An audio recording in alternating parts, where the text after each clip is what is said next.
gentlemen, the story you are about to see is true. The names have been changed to protect the innocent.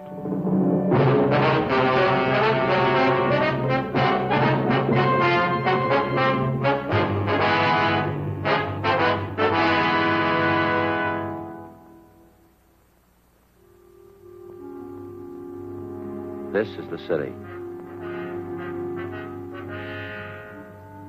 4 million people. There's something for everybody. Houses to live in. Places to work. Places to relax. Churches to pray in. Most of them enjoy life and they try to hold on to it. A few of them have lost their grip. In my job, I get to know them all. I'm a cop. It was Monday, August 12th. We were working the day watch out of Juvenile Division. My partner's Frank Smith. The boss is Captain Stein. My name's Friday. We'd gotten a call that a 7-week-old baby had been abandoned in a bus terminal. There was no sign of the mother, no lead to her whereabouts. We had to find her.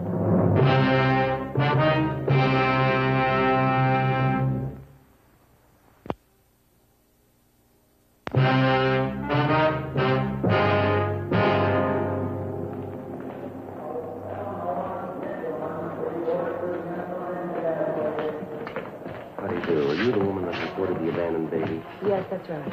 Police officers, ma'am. My name's Friday. This is my partner, Frank Smith, Juvenile Division. What's your name, ma'am? Mrs. Lewis.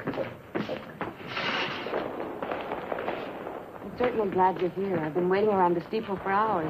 I don't know what to do. Rest a good baby. Why don't you go to sleep? Go on. Close your eyes and go to sleep. Oh, thing's a shame. Yes, ma'am. The report we got didn't go into details. Some woman left the baby with you, is that it? Yes, as soon as we got off the bus this morning. She said she'd only be gone a few minutes. It's been hours. I don't know what to do. Did you know the woman, Ms. Lewis? Her name's Dorothy Miller. She's from Arizona. Tucson. We got off the bus, and she asked me if I'd hold her baby while she went to get her luggage. She said she'd meet me right there by the information desk. I've been waiting ever since. She hasn't come back. I don't know what to think. How well did you know this Dorothy Miller, ma'am? Well, not too well, but she seemed like such a nice girl, friendly, very sociable. We sat together all the way in. Mm-hmm. You got on the bus with her at Tucson, is that it? Oh, no. I'm from Cincinnati. I got on a bus there and then went down to Dallas. I had a visit with an aunt of mine down there. Oh, I see. I got another bus in Dallas to come out here. Went along the southern route. Very nice. The same bus I came in on this morning. I'm out here to meet my husband, Army man. He's coming in on a transport from overseas. He's coming in tomorrow. Mm-hmm. Now, you say this Dorothy Miller boarded the bus at Tucson with the baby. She rode all the way into Los Angeles with you, is that right? Yes, right into the depot. She sat in the seat next to mine. We struck up a conversation, got to be quite good friends. Such a cute baby, I just can't imagine. Now, how about her description, Ms. Lewis? Anything unusual there? No, I wouldn't say so. A small girl, 5'3" or 4", I'd say, 110 or 15 pounds. Red hair, shoulder length, dark eyes, nice complexion, very pretty eyes. About how old would you say? 20. That's what she told me, anyway. She said she had a birthday in May. I remember we talked about that. She was born under the same sign I was, Taurus the Bull. And in all the talk she had with the Miller girl, she never gave you any reason to think that anything was wrong with her. She didn't seem to be despondent or depressed about it. Perfectly normal girl, as far as I could tell. I just can't get over it. I can't imagine her doing anything like this. You checked around the depot, did you? You had her page? I talked to everyone in the place. The porters, ticket clerks, information desk, traveler's aid. Not one of them could help. I tried everybody. Babe, it's all right. We'll find your mother. You try and sleep. It's wonderful. It's just adorable. It's a little boy. She said his name's Stephen.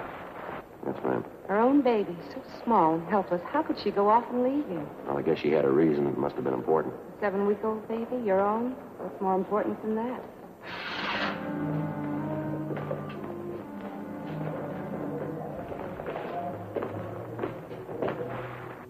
Before we left the bus depot, Frank contacted the clerk at the depot information desk and left our card with him. If anyone came in to make inquiries about the abandoned child, he was to advise them to get in touch with us. 11:48 a.m. The woman the baby had been left with, Mrs. Marjorie Lewis, agreed to return to the office and give us a complete report on everything she knew about the case. As soon as we got back, we briefed Captain Stein on what had happened, and he assigned policewoman Betty Stone to come in and help out with the baby. A cursory examination seemed to indicate there was nothing abnormal about the baby. No apparent deformities. We checked the blanket and the baby's clothing, but we found no identifying marks of any use to us. Policewoman Stone made the baby comfortable for the time being, and then she began to check through the contents of the small valise which the baby's mother had left with Mrs. Lewis. It contained the usual assortment: baby oil, powder, dextrose, a few cans of milk, a couple of blankets, and a supply of diapers. Frank and I continued to interview Mrs. Lewis. Is this the Miller woman's first baby, do you know, or did she happen to mention? Yes, it's her first. That's what she told me anyway. Did you talk about the baby's health at all? Was there any trouble there? Well, she did say she had some trouble with the formula at first.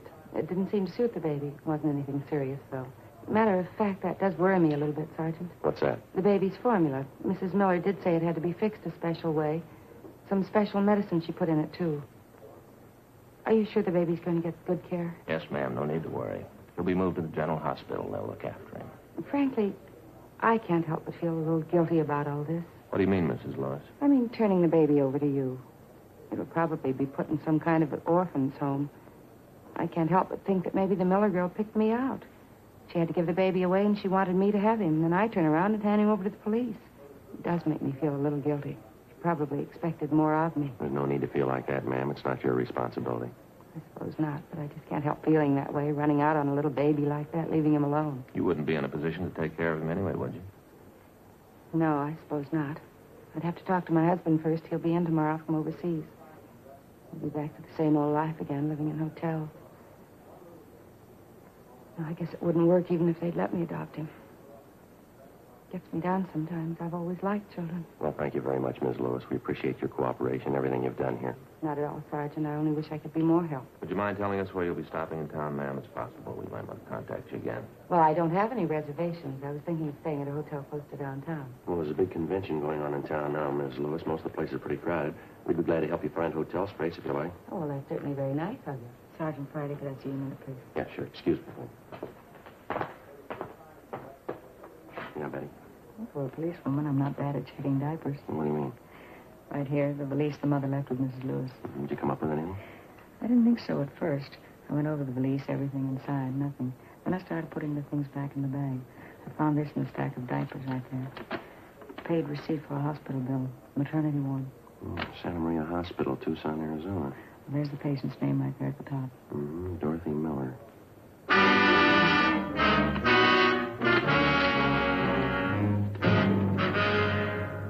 12:30 p.m. A local broadcast and an APB were gotten out on Dorothy Miller. Then we sent a communication to the Tucson Police Department laying out the story for them and asking them to check with the Santa Maria Hospital there for a possible lead on the missing mother. Meantime, the baby was removed to the general hospital. We found accommodations for Mrs. Lewis in a downtown hotel. We dropped her off there, and then we drove back to the bus depot on 6th Street. We tried to locate the driver of the bus on which the Miller woman and her baby had arrived that morning. We were told he was off duty and that he wouldn't report back in until 8 o'clock the following morning. We left our card along with a message for the driver asking him to contact us as soon as he returned. For the rest of the afternoon, Frank and I, along with 2 other men from Juvenile Division, checked with all the bus depot personnel, but we were unable to turn up any kind of a lead. After that, we started making the rounds of the hotels, bars, restaurants, and taxicab stands in the neighborhood. The same results, nothing. 7:55 a.m. the following morning, I reported back in for work.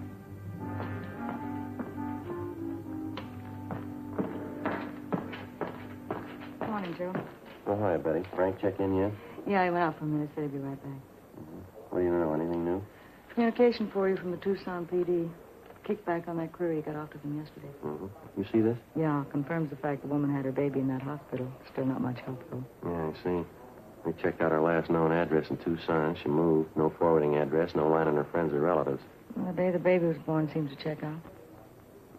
Yeah, June 24th. Makes the baby just about 7 weeks old. This part doesn't make much sense, though. The Miller girl's description? Yeah, Ms. Lewis said Dorothy Miller was small and dark. Long red hair, dark eyes. People at the hospital describe her as being fairly tall. Blue eyes, short brown hair, about 29 or 30 years old. Mrs. Lewis said the Miller girl just turned 20, didn't she? Yeah. Sure doesn't figure, does it? A little too much to write off as coincidence. 2 Dorothy Millers having babies, same day, same hospital. I just happened to think. This description of the Miller girl. Fairly tall, short brown hair. Ms. Lewis has short brown hair, hasn't she? Hi, Joe. Morning, Frank. You know that bus driver we wanted to talk to, the one that drove the bus that Dorothy Miller and the baby came in on yesterday? Yeah. Well, he came up to see us. He's in the next room. I've been talking to him. You saw this answer from Tucson. Yeah. I think we got the tie-in. How's that? That description Mrs. Lewis gave us of Dorothy Miller. The driver doesn't remember anyone like that on his bus. He remembered Mrs. Lewis, though. She didn't get on the bus at Dallas. She didn't sit next to a young girl with a baby either. Driver says he's sure of it. Well, then what's the pitch? Mrs. Lewis got on the bus at Tucson. She had a baby in her arms.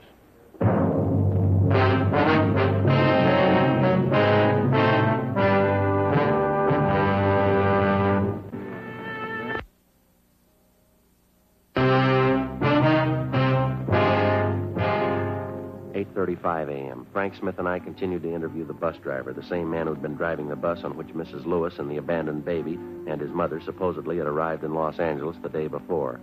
The more we talked to the driver, the more he convinced us that the story we'd gotten from Mrs. Marjorie Lewis was a long way from the truth. He repeated that he was absolutely sure that Mrs. Lewis did not get on the bus at Dallas, that she boarded the bus at Tucson, and at the time she got on, she was holding a baby in her arms. He was just as positive that Mrs. Lewis held the baby in her arms all the way into Los Angeles, and that she did not sit next to a young red-haired girl, but an elderly woman. He also told us that none of his passengers on that particular trip fitted the description of Dorothy Miller as given us by Mrs. Lewis. 8:50 a.m.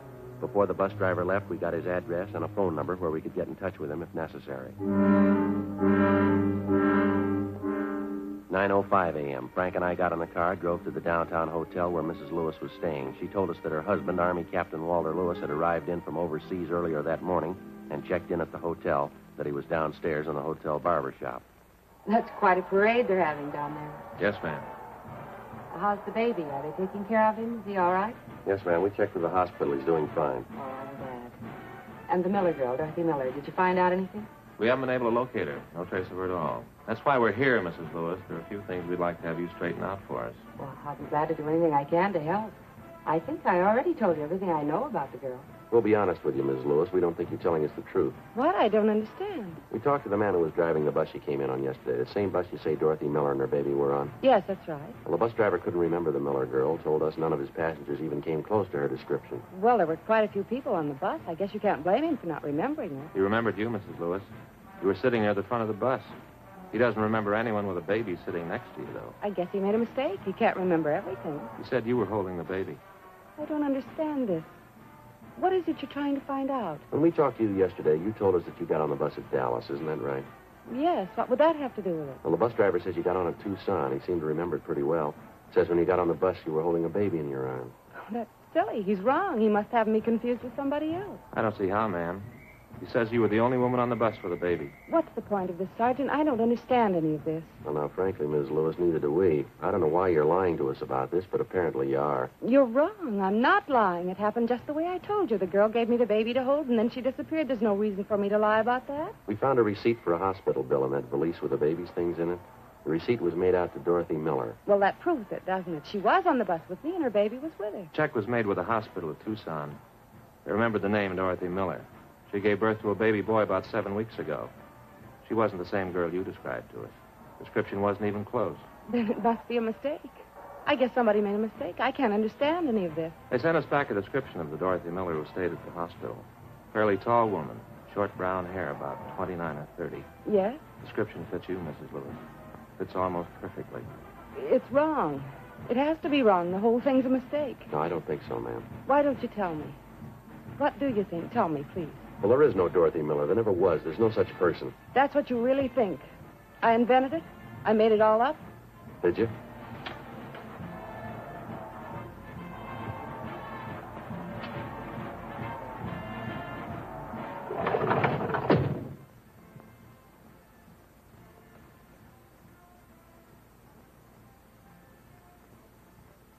And the baby.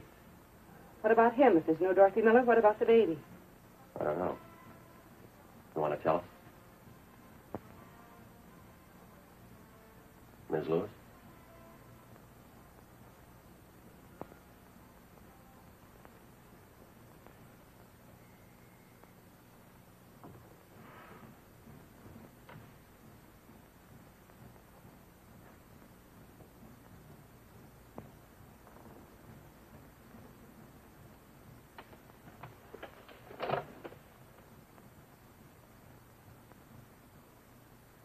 Yes. Yes. Mrs. Lewis, anything we can do? Thank you. I'm all right. I suppose I knew it would happen sometime. I tried not to think about it. Yeah?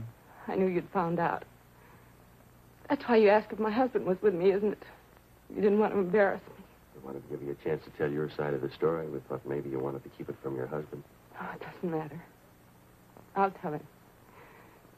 He'll be back in a few minutes. He can do anything he wants, and I won't blame him. He'll pack his bag and walk out and leave, and I won't blame him. Nobody will blame him. You want to tell us about it? I think you know. It's my baby. My own baby, and I couldn't keep him. There wasn't anything else to do. Nothing. My own baby. You made up the whole story about the girl, Dorothy Miller. Her leaving the baby with you. Mrs. Lewis? Well, now, you must have had a reason for it, Mrs. Lewis. Giving your baby away. You want to tell us about it?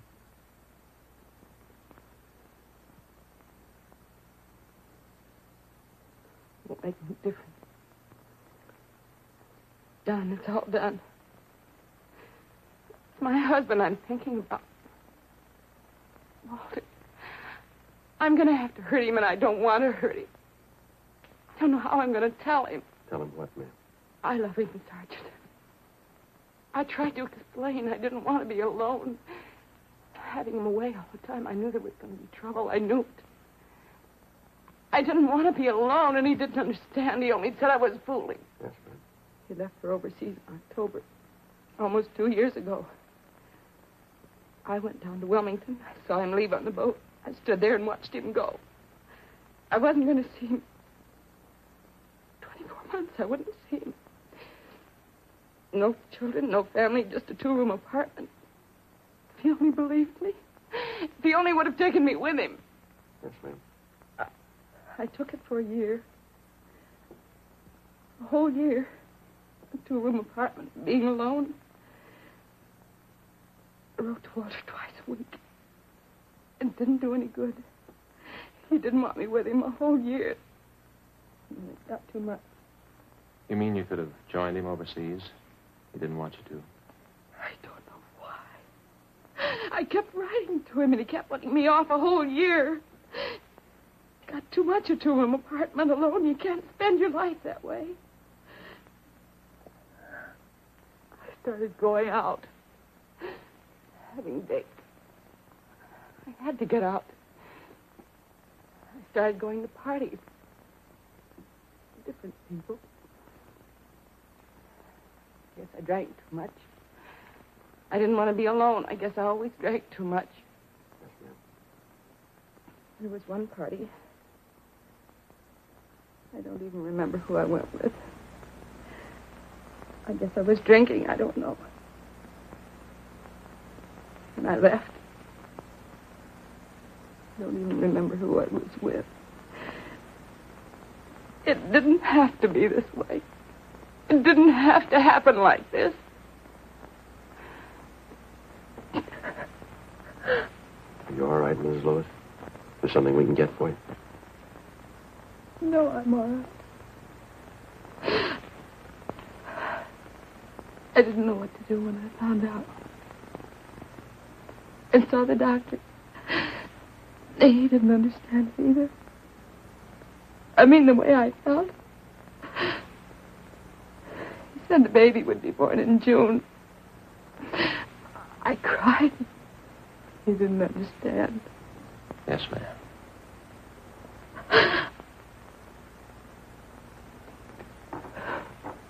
When the time came, I went to Tucson, Arizona. I had my baby. At least I wasn't alone. I used a different name at the hospital. Dorothy Miller. Maybe it wasn't Walter's baby. But it was mine. It was mine.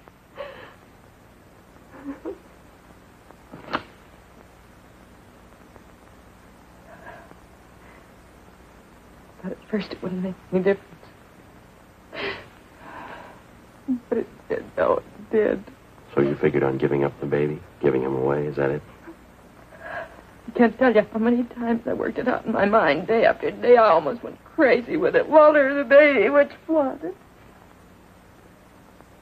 I finally decided, Walter. Don't you think it's fair? Don't you? Well, it's your decision, ma'am. It's going to have to be up to you. I don't know how to tell him. Won't you help me, please? Help me tell Walter. All right, if you like. Such a terrible thing. When you make a choice. When you have to hurt someone. To have to choose between the two of them. One of them has to be hurt. Ma'am? My husband or my baby. Which one?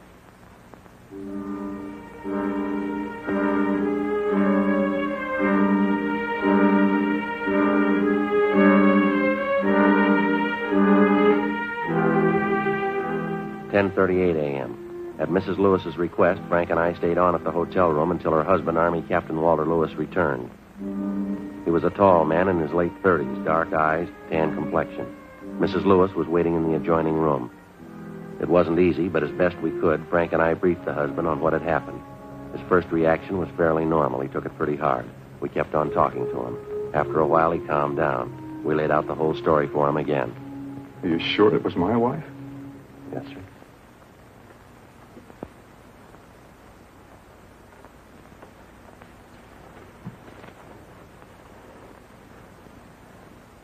She turned the baby over to the police, is that it? She gave the baby up? Yes, sir.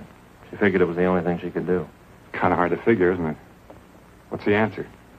What am I supposed to do? Well, I know it's none of our business, Captain, but I think you might try looking at it from your wife's point of view. What do you mean? Well, it's pretty obvious she's still in love with you. I think she's shown you that. Yeah. Well, she was in a jam. It was a big choice for her to make. She knew she was wrong. She made a mistake. She was ready to pay for it. It was either you or the baby. She knew that. She decided to give up the baby. Where's Marge now, my wife? In the next room. I want to see her. Well, maybe if you'd wait just a little while. No, it's all right. I just want to tell her something. Marge? Marge, come out here. I want to talk to you.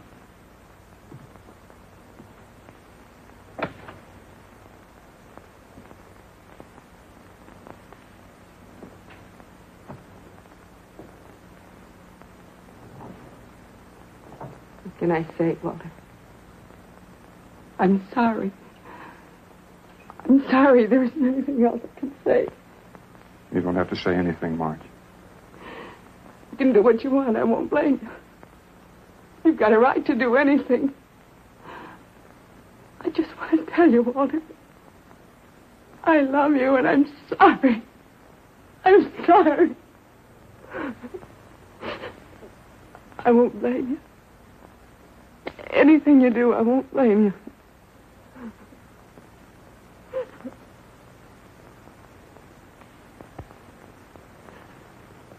It's going to be all right. Nothing to cry about here. Everything will be all right.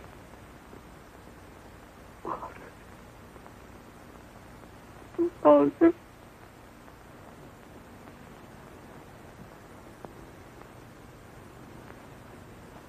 Try and take it easy, dear. It was a mistake. I made my share of it. It'll all work out.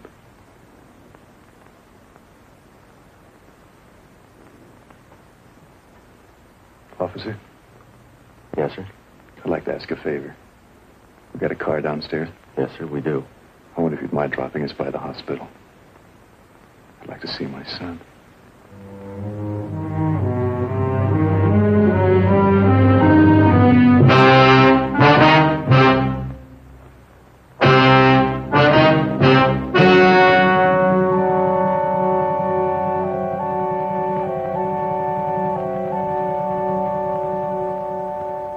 On August 15th, a meeting was held in the District Attorney's Office, City and County of Los Angeles, State of California. In a moment, the results of that meeting.